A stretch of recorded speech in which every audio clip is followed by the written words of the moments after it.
What's going on, everybody? I hope everyone's having a fantastic evening, fantastic afternoon, fantastic pre-noon, no matter where you are in the world. I'm Hassan Piker. This is the House broadcast coming to you live from sunny California, Los Angeles, folks. We're live and alive, and I hope all the boys, girls, and ebbies are having a fantastic one, because today's a beautiful day. Today's a wonderful day. Today is a very special day. That's right, ladies and gentlemen, boys, girls, and MBs. We are live. We're alive. And I hope everyone's having a fantastic one, because today is a beautiful day. Today's a wonderful day. It's ceasefire day, baby. Folks, this is a part of the broadcast where I tell you about my personal news about what's going on in the world of Hassan. And I'm Piker in between the time period where I press the stop streaming button and press the start streaming button for all the parasocials out there. And we have obviously a lot of news to cover, a lot of important updates to cover, many things that have taken place over the past 15 months that obviously are finally coming to a conclusion after so much bloodshed and so much death and destruction. But before we get to all of that, obviously, I'm going to start off by talking about my personal news. Last night, I ended the broadcast. I don't even remember what I was doing. I feel like my brain has hit a hard reset at this point. Ended the broadcast, hung out with the family. I tried to watch Whale a little bit, but it was incredibly dramatic, considering, my background, considering my family's background. We're all a little, we've all had some struggle with obesity, chronic levels of obesity. It was too difficult to watch, like straight up. I could not watch it. We had to stop it. I have a journalist here with me from an outlet, and he's doing a piece for a major publication. But as is the case, as you guys know, just like with Donny O'Sullivan, I made him go work out. And unlike Donny, he actually did a pretty decent job of working out. He did a fairly decent job of working out, respect. But after that workout, it's Don Lemon, ain't it? Okay, stop trying to figure out who it is. You're never going to be able to, and it doesn't matter. And I'm not going to reveal it regardless. It is not Don Lemon. After the lift, after the workout, we got some wonderful news. Obviously, that's the reason why I'm late, though. Unfortunately, I was doing an interview. I was conducting a little bit of an interview ahead of time. But it seems like it's a huge day for news in general. So I'm choosing for the rest of the day to talk about the most important news story of the day, which is, of course, the drama surrounding Dream, Tubbo, Tommy Innit, Miskiff, XQC. And then also I will dive deeply into another incredibly prescient, incredibly important, incredibly serious news story, which is pirate software. That's right. I'm going to be talking about WoW raids. So if you were expecting me to talk about Israel-Palestine, if you were expecting me to talk about the ceasefire, make no mistake. That is not what we'll be talking about. We're talking about huge drama today. I'm kidding. Of course, I'm not going to be talking about those things. All right. Anyway, my podcast episode with Teamsters President Sean O'Brien, Teamsters leader Sean O'Brien, is also out. This is the first episode of Better Bad Ideas with Sean O'Brien. So I'm going to need you guys to go and show that some love as well. Okay, it's out. It's going to be dropping every Wednesday, it seems, but go show that some love. It's an hour and 20 minutes of us back and forth having a conversation about labor unions in America, unionization in America, and what Sean seeks to get out of the Republican Party potentially in this new upcoming administration. Just like you predicted, there's idiots who think Trump won't give Israel what they want later. Listen, for the time being, Trump is my man, okay? I don't care. It's a brief moment of solace. Do you understand? For the time being, if the bombs stop, then they stop. If Trump gets Ukraine to ceasefire, they give him a Nobel Peace Prize. I mean, yeah. So far, the man is not even in office yet, and he's having a banner year. Why are we giving Trump credit for this deal? What? Why are we giving Trump credit for this deal? Who do you think facilitated the deal? You think it was Biden? I can't believe we already have liberals in the chat running defense for Joseph Robinette Brandon here. Wow, that's awesome. Okay, there's going to be a lot of back and forth today. Trump hasn't done squat. Yeah. Okay. Sure. I'm seeing that a lot of people are basically choosing to give credit to the Biden admin here, which is the most insane thing I've ever heard in my entire life. I'm glad that insanity is alive and well in this community. Like that's crazy. That's insane. That's more insane than I thought this community would ever get. I'm not gonna lie, but it's cool. Fuck it, we ball. I don't personally believe Donald Trump is a peaceful dove. Make no mistake. And I don't personally think Donald Trump is going to be good for the Palestinian population. Make no mistake. I don't think he's going to end the Israeli apartheid. If you think he's going to do that, you are also delusional. But on this day, on this glorious day, it's hard not to say, look, the big dog, he did it. The big dog did it. You don't have to give credit to Biden or Trump. Wait, what? Yes, I will give credit where credit is due. If you want my analysis to be correct, then it's gonna, there is gonna be credit being offered to Donald Trump. Damn, my guy would have given Reagan credit for releasing the Iranian hostages. I think the thing that you don't understand in that process is that even if there was incompetence, you're talking about a foreign adversary, not stopping a foreign ally. Joe Biden had the opportunity to do this with one phone call. I talked about this virtually every single day for 15 months, that Joe Biden can stop this today. He can stop it tomorrow. He can stop it yesterday. He chose not to do so. Do you understand? He chose not to do so. Israel was the party that was responsible for refusing to recognize the conditions set forth by Hamas early on, the conditions that Israel had placed on the ceasefire negotiations on July 2nd, and the deal that is in place right now is virtually identical to those deals. There have been more than 30 different instances where Hamas tried to facilitate a ceasefire. Israel refused it every step of the way. Joe Biden made it seem as though Israel was not the actual responsible party for refusing to deal with a ceasefire, and it was actually Hamas that was ruining it. And that's what's crazy about the situation, because Joe Biden had virtually every moment, every opportunity, all the power, all the cards to stop this by forcing Israel to meet his demands. And for a lot of liberals, I think this is impossible to contend with. Giving Donald Trump the opportunity to take credit for the ceasefire is entirely in the hands of Joe Biden. If you think that additional pressure from Trump and the whole cut it out narrative that Trump applied in this situation, or maybe even a secret side deal that he cut with Benjamin Netanyahu, which will inevitably lead to possibly infinitely more bloodshed down the line, which I do believe he did. But if you think that Donald Trump was not the mover and shaker in this circumstance, and it was Biden, and he just simply couldn't facilitate this for 15 whole months and was able to do so in the last second, you're out of your mind. Here it is. A diplomat briefed on the ceasefire negotiations between Israel and Hamas credited progress in the talks in part to the influence of President-elect Donald Trump, saying it was the first time there has been real pressure on the Israeli side to accept a deal. Who was ruining the deal? Who was refusing to abide by the deal? Was it Hamas?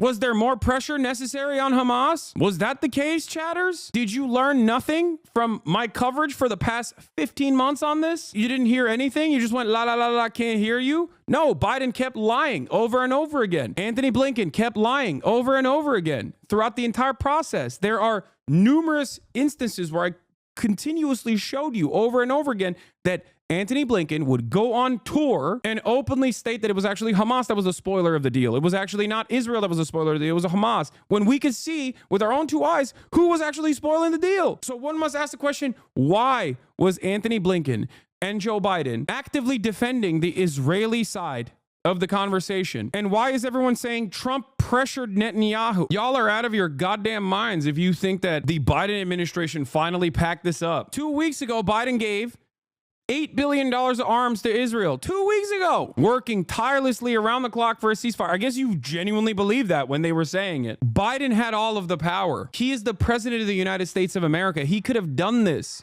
He could have done this day one.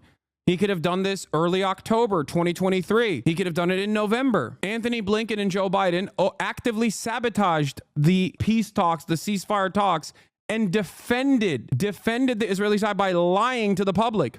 Here it is. Blinken apparently tanks ceasefire negotiations by fabricating a story to make Netanyahu look good. One of the many lies the Biden-Harris admin told to shield Israel from criticism. This is from the Times of Israel reporting from a couple months back. He pointed to a meeting Blinken held with Netanyahu in August, after which the secretary announced that the Israeli premier had accepted a U.S. bridging proposal for a hostage deal.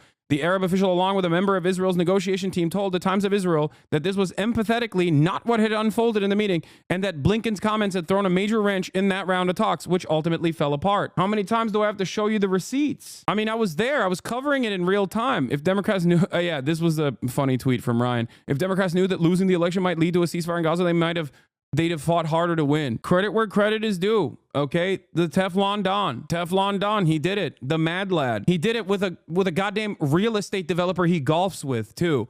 That is how much power America has over Israel and not vice versa. It's all a matter of who holds the cards. It's all a matter of actually pulling the levers of power if necessary, whether it is because you have a grander ambition for the region, a larger design for the region down the line because you got $100 million from Miriam Adelson to, permanently annex the West Bank, or whether it's because you want to look good for your inauguration, or whether because you're a major Nixon head or a Reagan head and you really wanted to do exactly what they did back in the day because you have this tendency to reinstate old historical wounds of the Democratic Party in the way that famous Republicans have in the past. I don't know.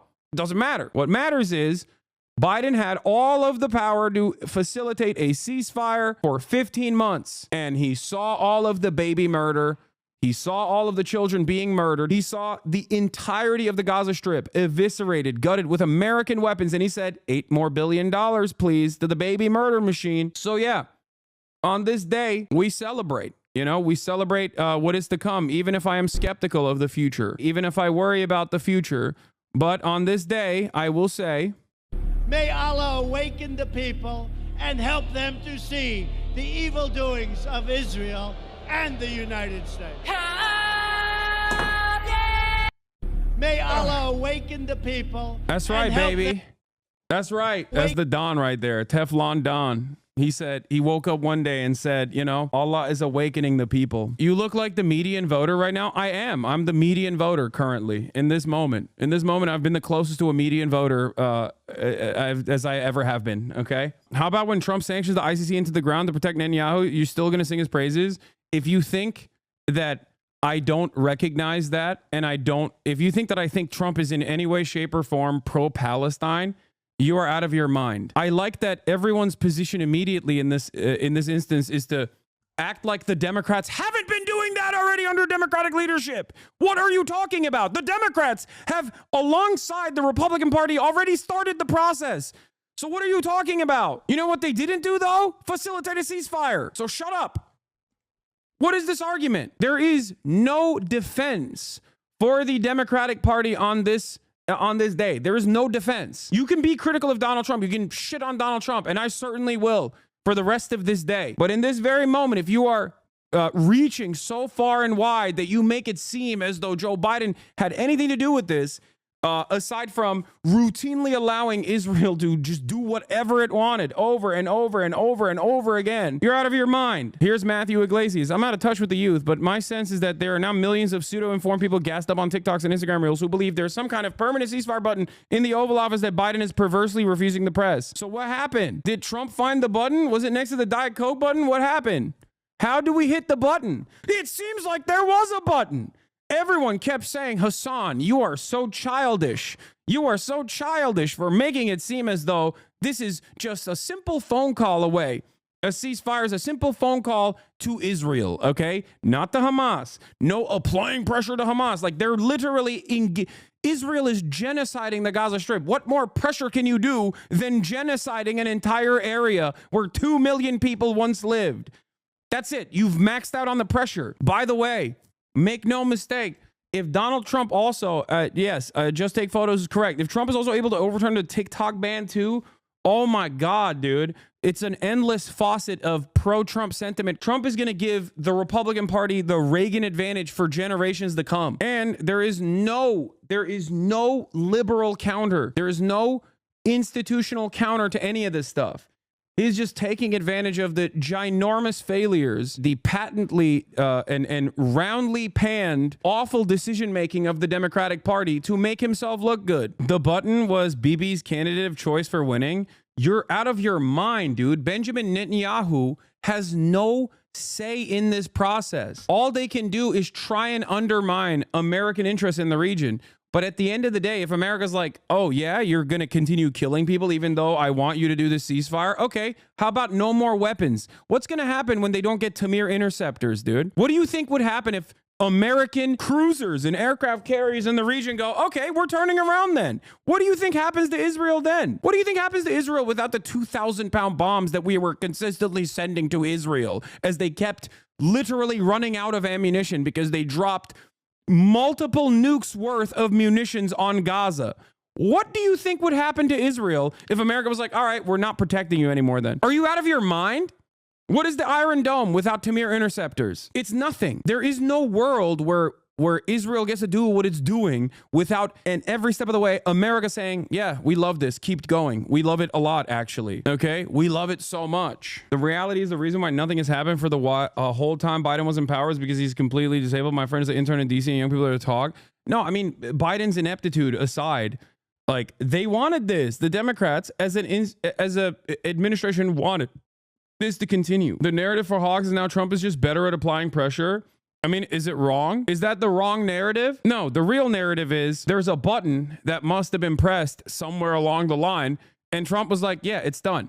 Okay, I'll give you whatever you want later down the line, but just cut this out right now. That's what I think. In this brief moment, there is a moment of solace here, and there will most likely be a tremendous amount of pain that comes later down the line. But ultimately, is it false? Is it false that Donald Trump, even when he wasn't president, was able to literally facilitate by applying pressure to Israel? Is it wrong? It's not. You got so much information coming out of the Biden White House where they actively told Israel, yeah, go blow shit up in Lebanon. It's great. We love it. You know, keep going. And even if you don't have insider information, you have outsider eyes to look at the situation. Every day, there's another report of Biden being like, oh, I'm so angry with Benjamin Netanyahu. Here's another $8 billion of weapons, sir.